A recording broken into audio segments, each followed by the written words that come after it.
right, let's get started.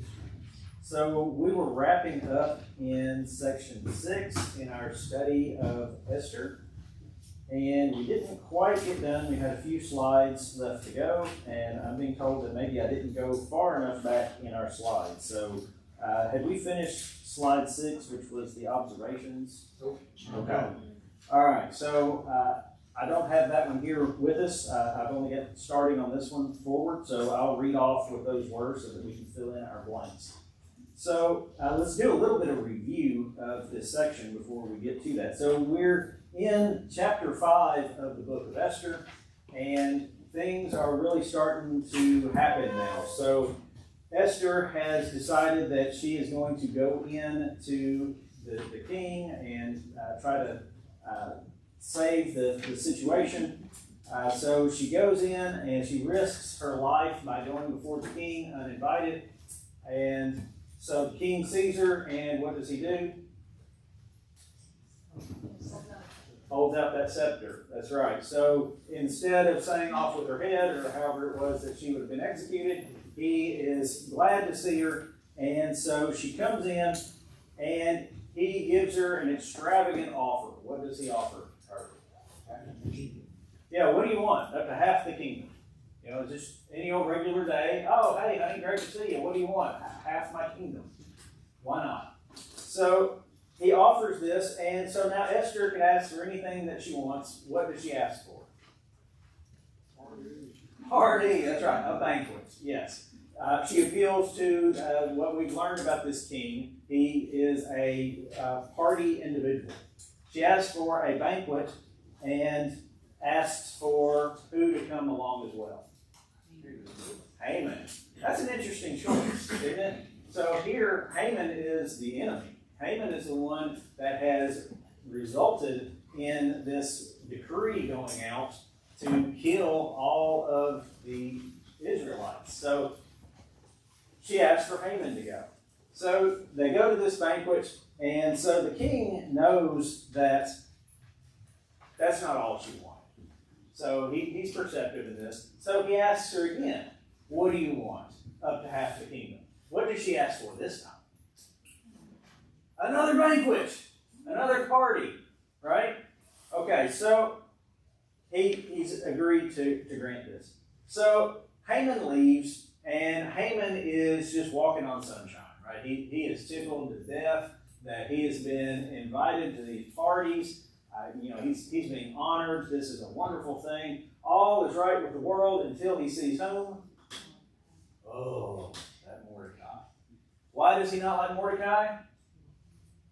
Mordecai refuses to show him the ordered honor or respect to bow down before him. And so Haman sees Mordecai, and he is reminded of his hatred for this man, for this hatred for this entire race. And remember, he's already got the king to agree to kill all of the Israelites in the entire kingdom. But now his fevered anger is burning against Mordecai. And so that's just not going to be fast enough. So he's mad. He goes home, and his wife is trying to calm him down. And she makes some pretty good arguments. What does she tell him? You have everything, basically, yeah. So he's talking to his wife. They're talking about, all of his glory, all of his riches, the number of sons that he has, all the times that he's been glorified by the king. Remember, he was even promoted above all of the other servants. And so all these things are being rattled off, and he should have been happy with even a fraction of these. But what is Haman's response? What do you think of this? Yeah, none of it matters. None of this matters because one man refuses to bow down before him. So he basically says none of that matters because of this one individual. So we see a whole lot revealed here about Haman. So at this point, Haman's wife and her servants, they have an idea. What did they tell him?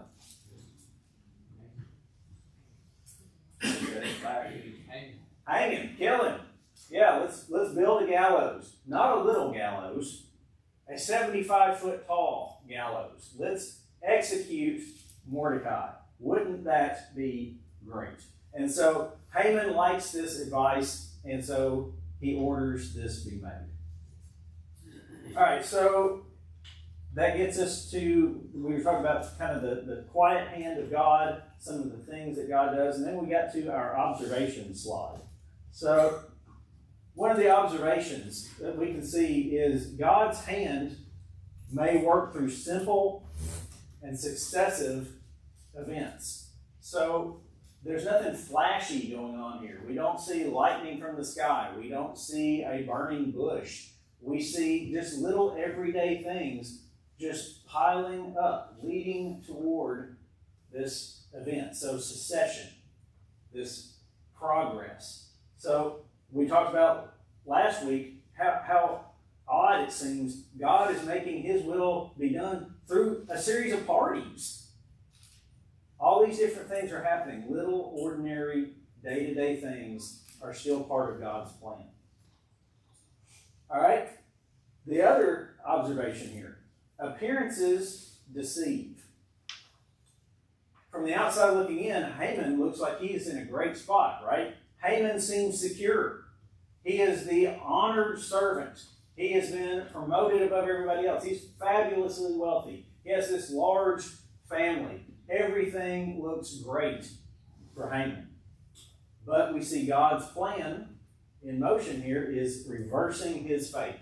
It doesn't matter how things were going for Haman, it's all going to end.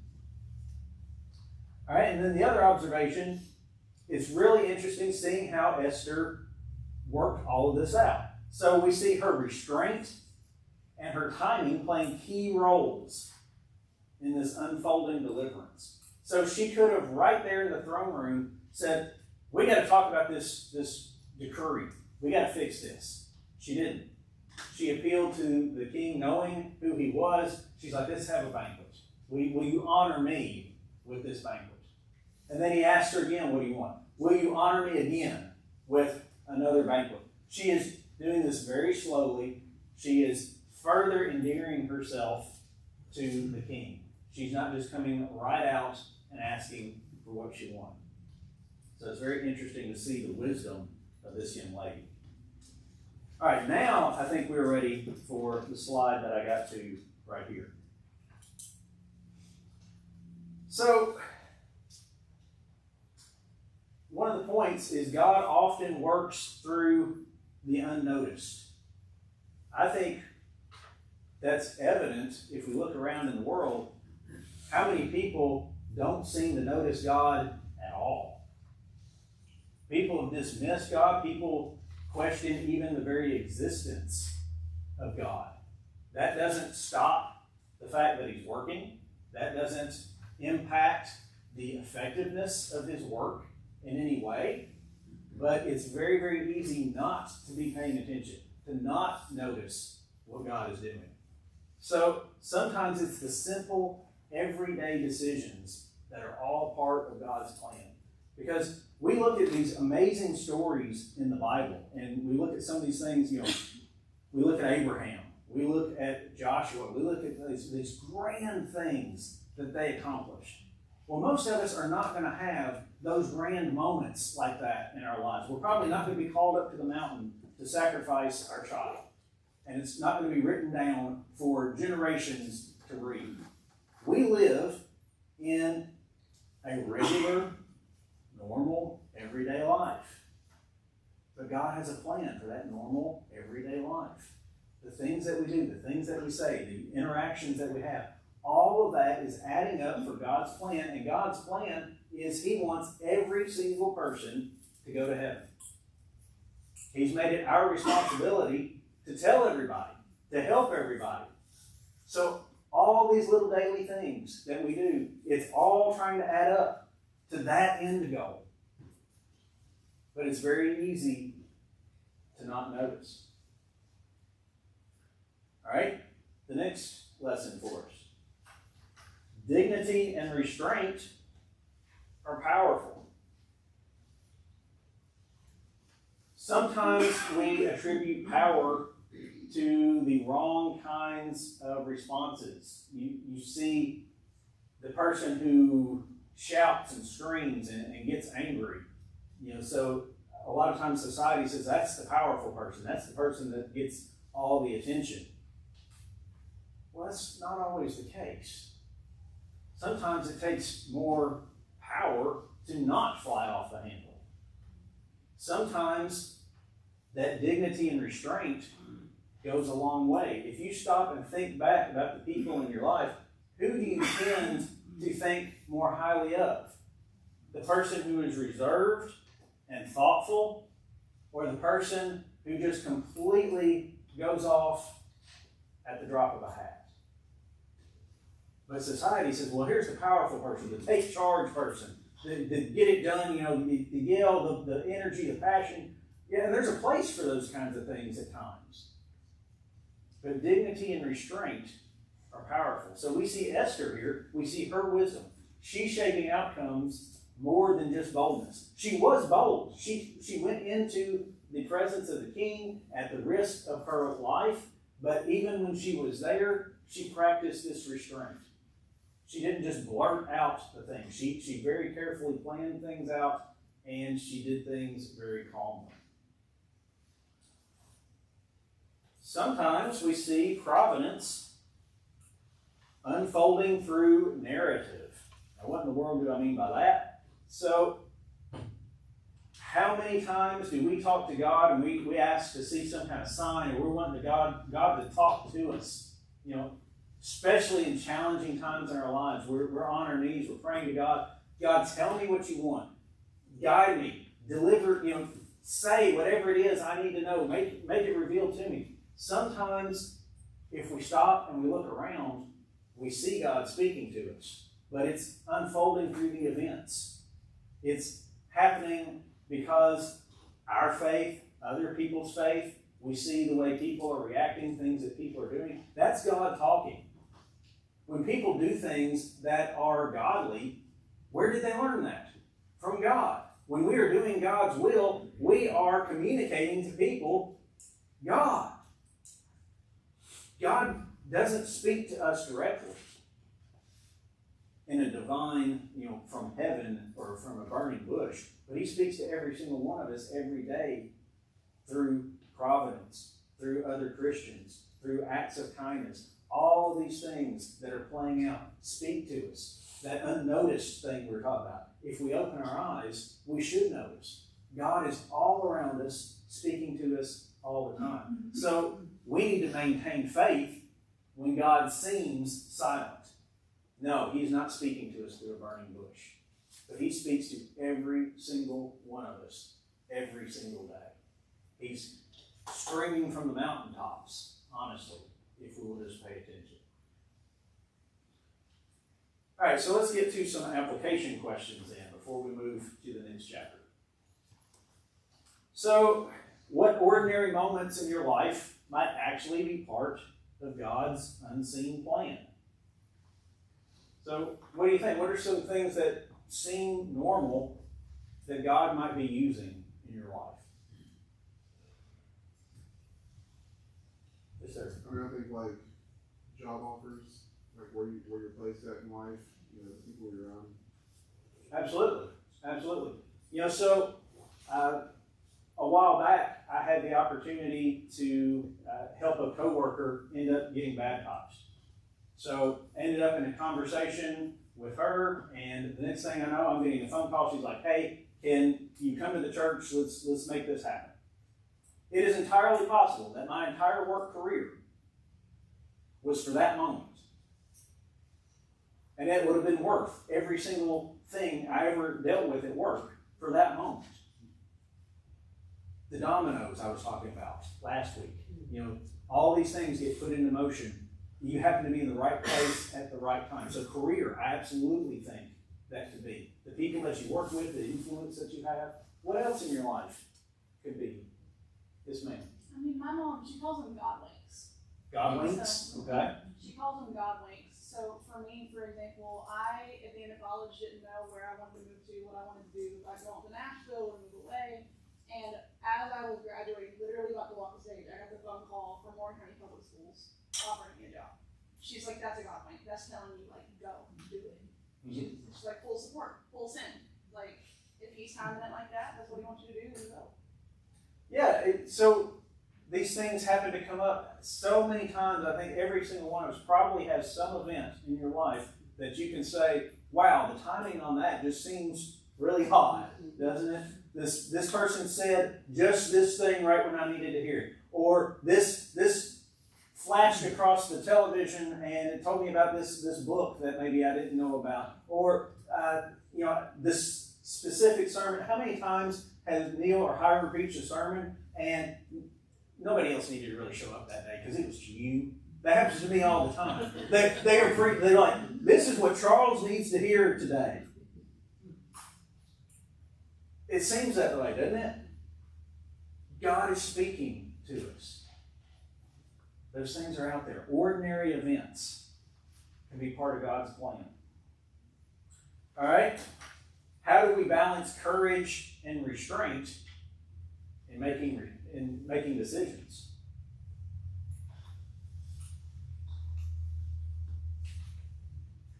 It's a hard question. Yes? I think first, ask for wisdom.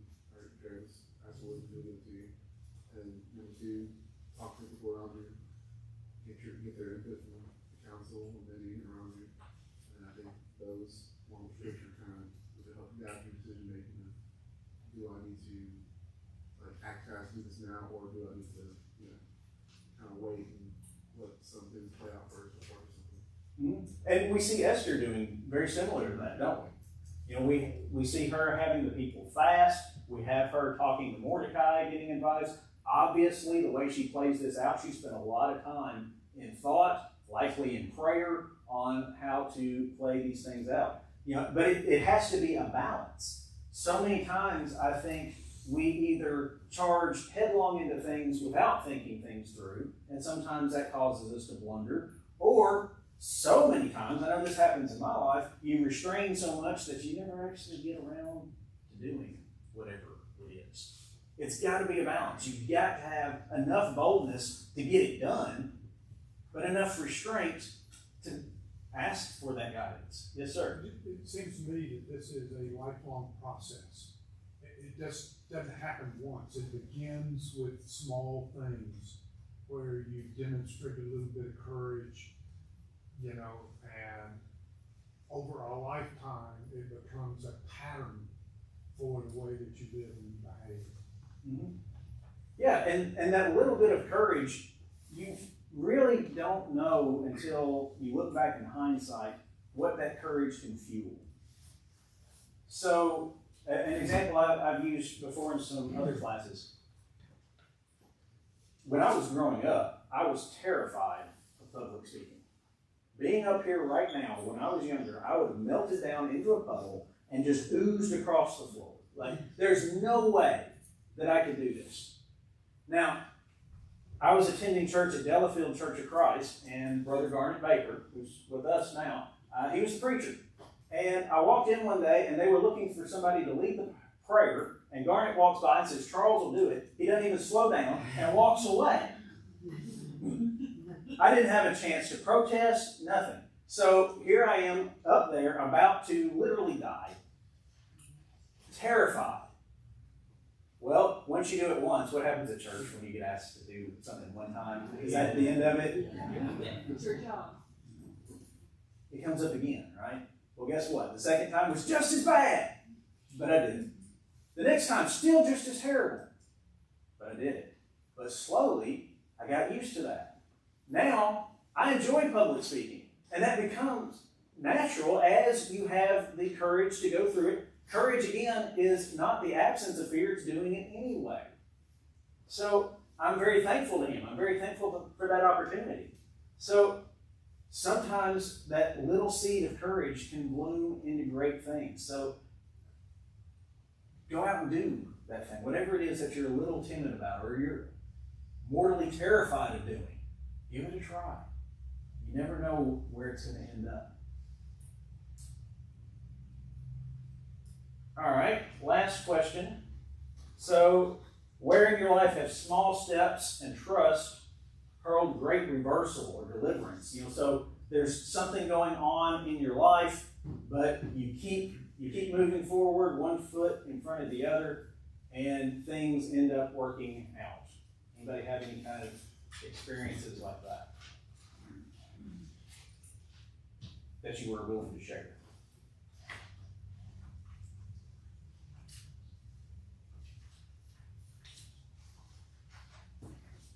I'll give one.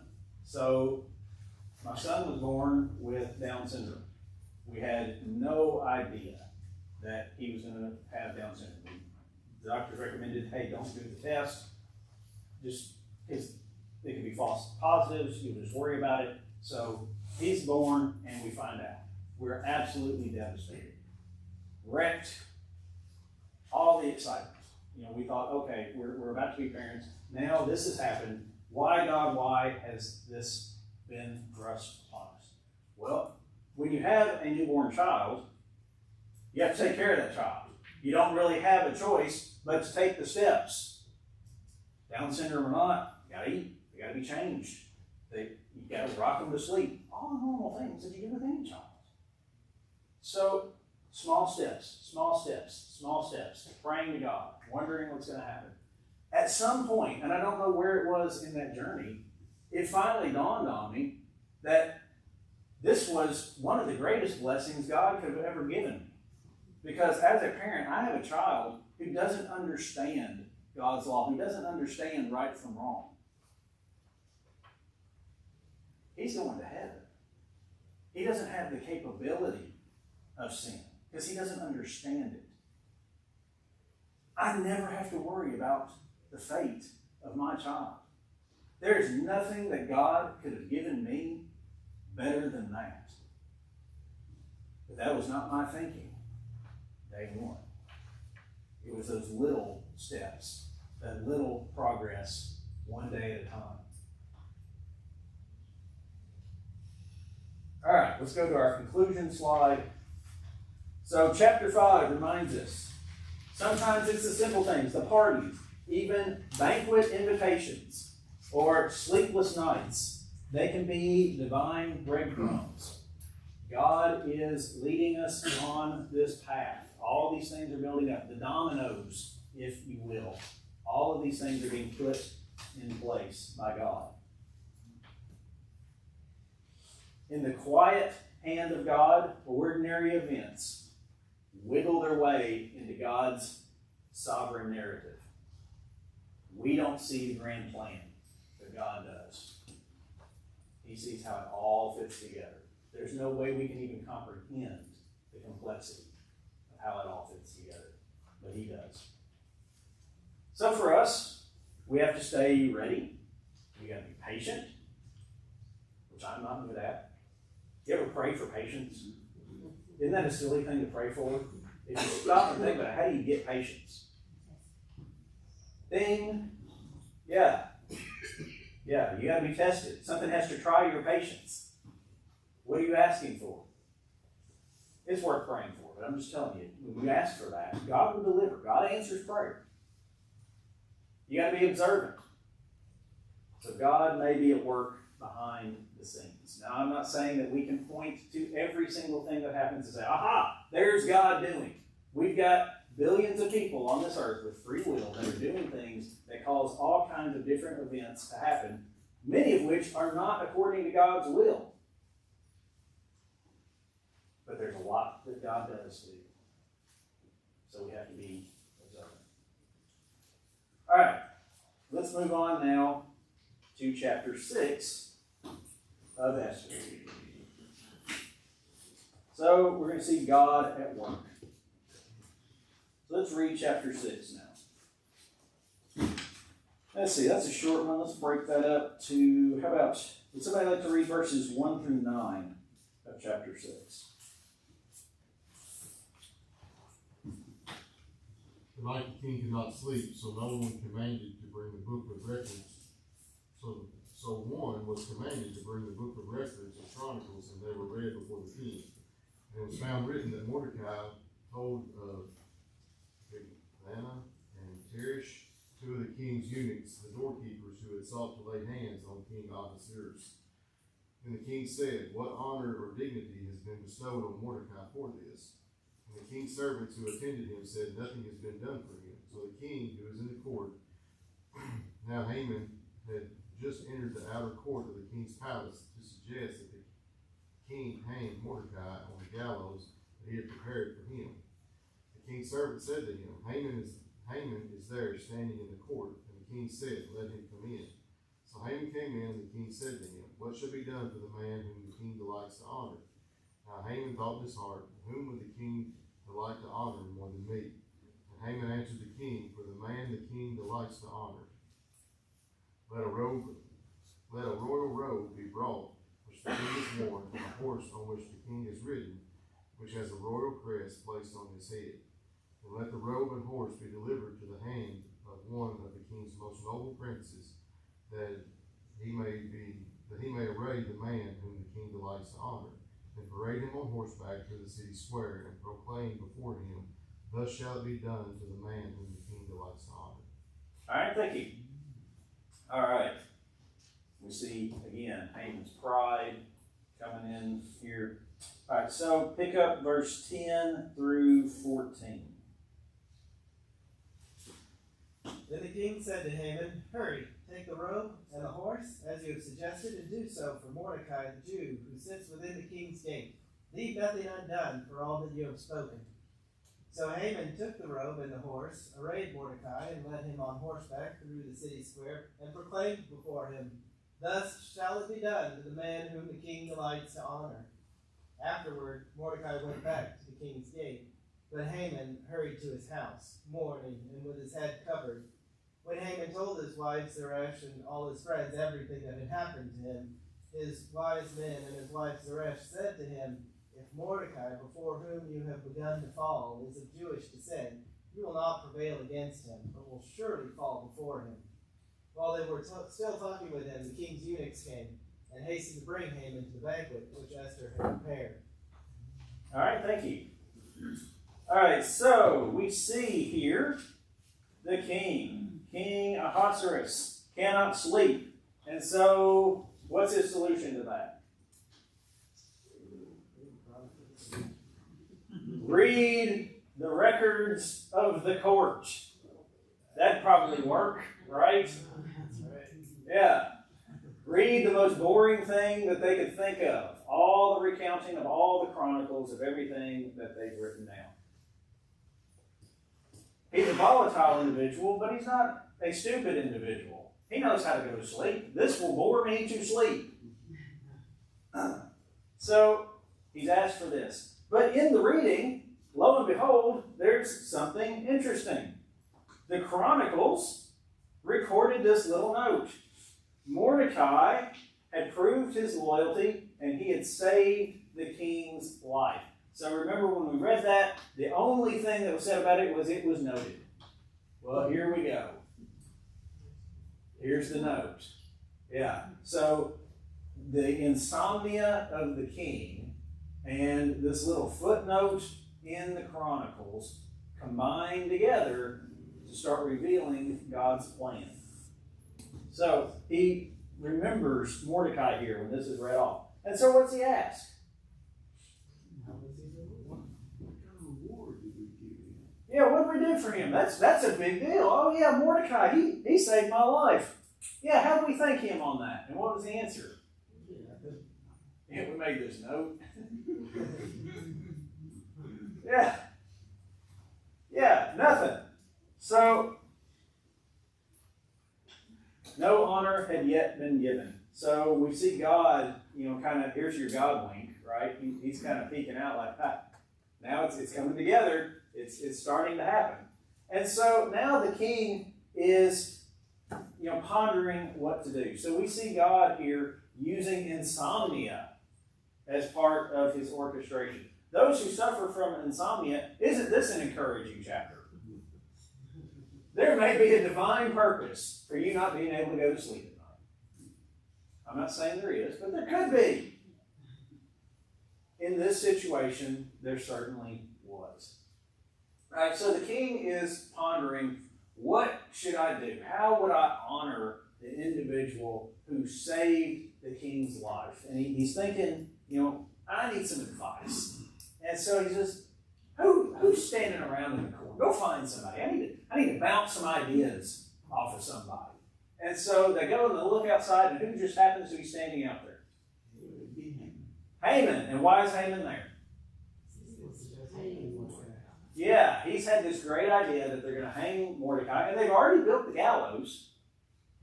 Yeah, the gallows are ready. He just needs the permission to kill the man that they're going to kill anyway here shortly. He goes to the king to ask permission. So he has shown up.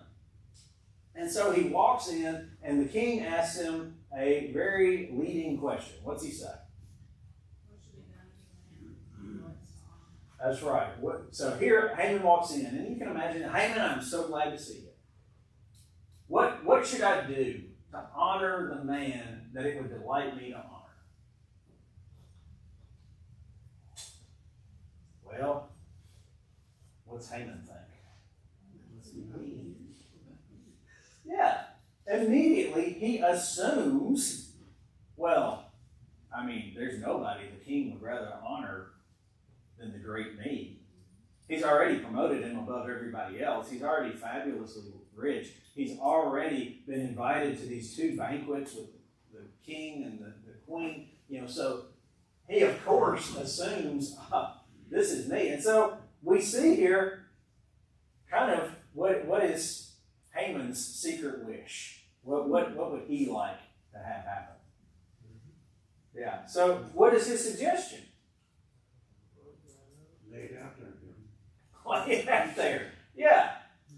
Look at all that he's asking for. A royal robe, not just any royal robe. What's about this royal robe? The king wore this robe. Ooh. This is about as close to the king as you can get, right? Nobody gets to wear the king's clothes. But for somebody you want to honor, this is obviously the king's clothes. Because if he's worn it, people have seen him wear it. This is not just a fashion statement. This is a power statement. Yeah, that'd be good. And what else? Not just a robe. A horse, but not just any horse. On which the king is ridden. The king's horse. One that people have seen the king riding upon. Nobody rides the king's horse, but the king. And the man that the king wants to honor. Okay? So, then they're going to parade him through the streets, and they're going to declare to everybody that this is the person that the king wants to honor. So it's basically shouting out to people, hey, have you seen? Look over here. Look what the king does for the person he wants to honor. You can't miss it. You can't miss it. All right, so Haman suggests all of this. Does the king like this idea? Loves it. He's like, that's great. Nobody wears my robe. Nobody rides my horse. This will be awesome. He's going to love this. And he says, Haman, go make it happen for Mordecai.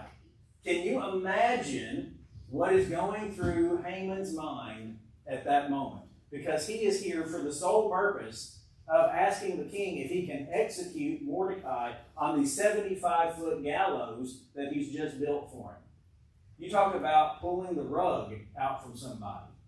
Haman must be flabbergasted at this point. And the other detail I like is that Haman says, have one of his most noble princes lead the man through the streets. So, that's you, Haman. You're one of the most noble princes. Right. The most noble. He's been promoted above everybody. Absolutely. Yeah, so there was no question of who needed to do this.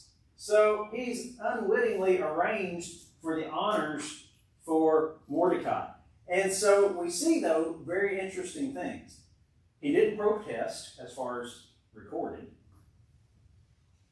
He goes and does it. Well, is that a wise thing to do? Yeah, what do we know about King Ahasuerus? Anger management problems. Yeah. He's not about to cross the king. Even in all of his pride, all of his ego, Haman's not entirely stupid. He knows, oh, I better do this. The king just gave this decree, this order. I better go do it. So as horrible it is for Haman to have to do this, he went and he did it. Because he knew who the king was.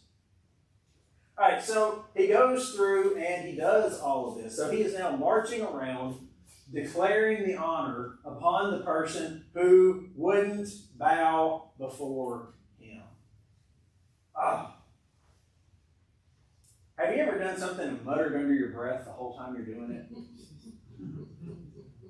No? Nobody's ever done it. Can you imagine the thoughts and the mutterings that had to be going on with Haman here?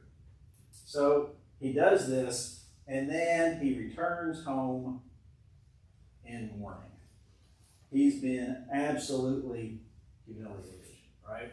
Now, the king wouldn't see this as a humiliation. He's humiliated, really, in his own mind. There was nothing about what he was doing that detracted from Haman in any way. But in his mind, his pride is absolutely destroyed because his enemy has now been exalted above him. But it's temporary, right? He didn't promote Mordecai over Haman. He said, just parade him through the city. Make this announcement. Do this thing. Honor him for this. Isn't it interesting? Let's see which verse it was. Where the king... Verse 10. How does the king describe Mordecai? Mordecai the Jew. What are they about to do to the Jews? They're about to kill them all. Isn't this a weird situation? Do you think the king maybe thought about that? I don't know if he did or not, but hey, the guy that we're about to kill, before you kill him, why don't you put him in the best robe on my horse, parade him about, and talk about the honor, and then we'll kill him next week. How weird this is. I don't know if the king put all that together, but we know he's very aware that Mordecai is a Jew.